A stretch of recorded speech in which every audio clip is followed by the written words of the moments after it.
Hi, my name is Willa. I have Tourette syndrome, and I freaking love this question. So they asked, how constant are they, talking about my tick. People with Tourette's don't tick 24/7. There are periods where we don't tick as much. There are periods where we tick more. We don't tick on like a clock, a segmented schedule. Some people go minutes without ticking, some go hours, some go days. It really just depends on the person, and it depends on the day, the week, whatever.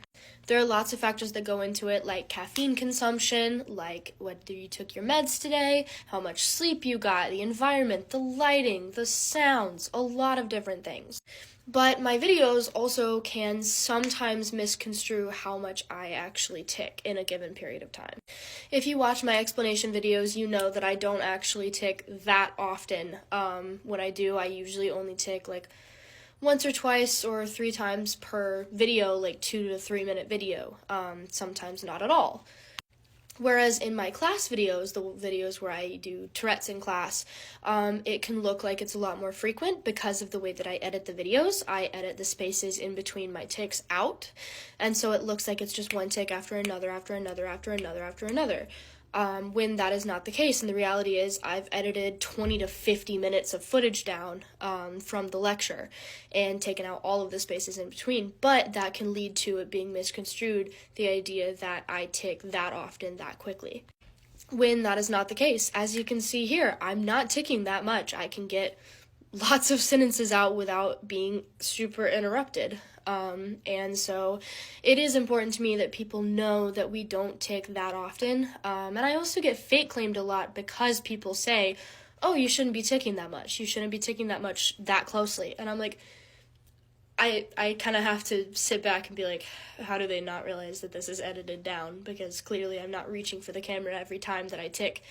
But I digress. So the reality is they are not that constant. I usually tick a couple times every couple minutes, sometimes less, sometimes more. It depends. If I'm having a tick attack or a really heavy tick day, I'll tick more, but sometimes I don't ever usually go hours without at least a couple of mild ticks. I whistle a lot. But other than that, I don't actually tick big, complex ticks that often, probably a couple times every hour, even less sometimes if I'm not stimulated. Like, in class, I'm very stimulated, and so there's bright lights, and I hear the professor, and he's loud, and stuff like that, and I'm very overwhelmed with the amount of people in the room, and I'm also stressed and anxious, and in doing that, I tick more. Whereas if I'm just chilling at home, I'll still tick. I tick alone, but I will tick less sometimes if I'm less stimulated. Especially if I'm sitting with just a lamp on and it's silent, or I'm listening to music, I'll tick way less. So yeah, I hope that answers your question.